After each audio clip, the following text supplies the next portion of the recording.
Je vous présente à présent la dernière vidéo qui va nous parler de la manière de poser les opérations. Cette fois-ci, c'est la vidéo la plus difficile pour les enfants qui ont vraiment envie d'apprendre quelque chose de savant. Il s'agira de la soustraction à retenue.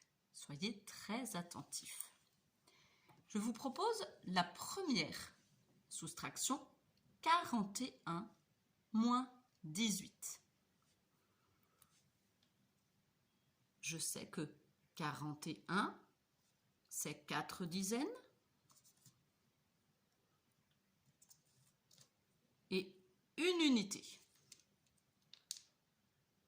Je vais pouvoir venir l'écrire à sa place habituelle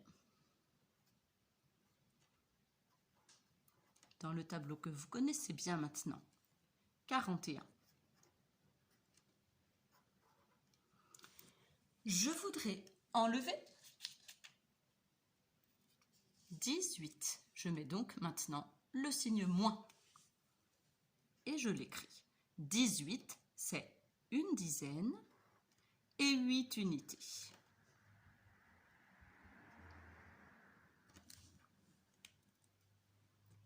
Je commence par calculer les unités. J'ai une unité à laquelle il faut que j'enlève 8.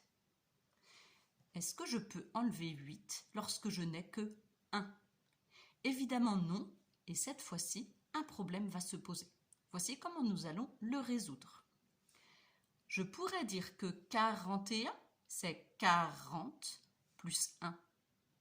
Mais je peux aussi dire que 41, c'est 3 dizaines, plus une dizaine, plus 1. Vous voyez, je me suis contentée de déplacer cette dizaine dans la colonne des unités. Ah oui, mais dans la colonne des unités, je ne peux avoir que des unités.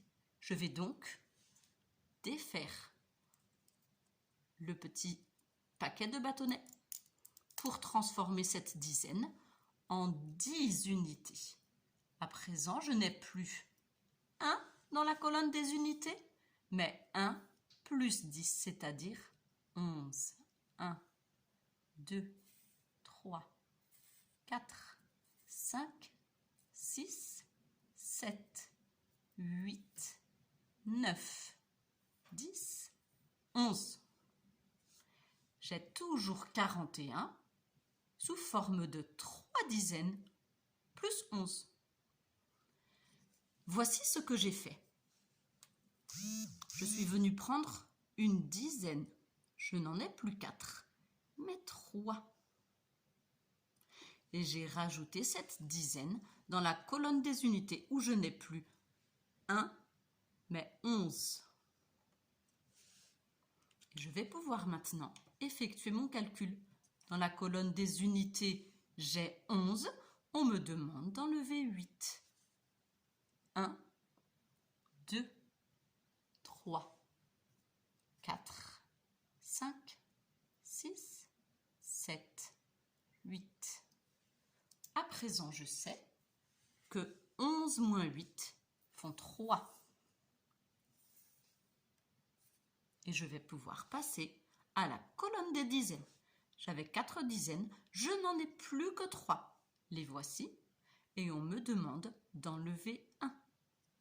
Je prends une dizaine que je retire. Il en reste 2. Je vais pouvoir l'écrire dans la colonne des dizaines. Je n'ai pas écrit que la réponse était 3. Dans la colonne des unités, dans la colonne des dizaines, 3 moins 1 font 2. Je sais maintenant que 41 moins 18 font 23. Je sais bien que c'est un petit peu délicat. Pour cela, je vous propose une nouvelle opération que voici. 22 moins 8.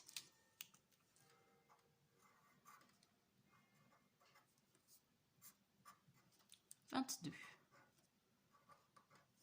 22, c'est 2 dizaines. et 2 unités. Je voudrais enlever 8. J'écris bien 8 dans la colonne des unités et je tire le trait qui signifie égal. J'ai 2 unités. On voudrait m'en prendre 8. Évidemment, c'est impossible.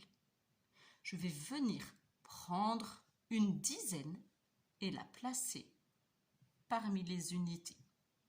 Je suis obligée de transformer cette dizaine en 10 unités. Et voici. Je n'ai plus 2 unités, mais 2 unités plus 10, c'est-à-dire 12.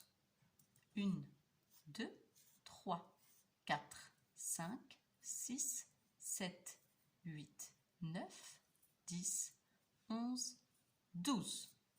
Voici ce que j'ai fait. Je suis allée prendre une dizaine parmi les 2 qui se trouvaient au départ. Il n'en reste plus qu'une. Cette dizaine est devenue 10 unités que je rajoute ici. Je n'ai plus 2 mais 12. Maintenant que j'ai 12, je peux enlever 8. 1, 2, 3, 4, 5, 6, 7 et 8. Il me reste 4. 12 moins 8 sont égales à 4. Dans la colonne des dizaines, il n'en reste plus qu'une. Je n'enlève rien. Elle reste donc à l'identique. Une dizaine moins rien, c'est toujours une dizaine. Je sais maintenant que 22 moins 8 font 14, c'est-à-dire une dizaine et 4 unités. Pour poursuivre ce travail à la maison, il faudra vraiment être attentif à suivre au maximum la démarche que je viens de vous montrer. Je vous propose de continuer avec les opérations suivantes. 25 moins 16, 72 moins 15, 51 moins 14, 34 moins 9, 74 moins 39, 63 moins 47, et nous revoilà au début. Ce travail s'adresse évidemment aux enfants qui ont envie d'aller plus loin et de devenir archi-fortiches. Je vous le souhaite en tout cas à tous et je vous dis à bientôt.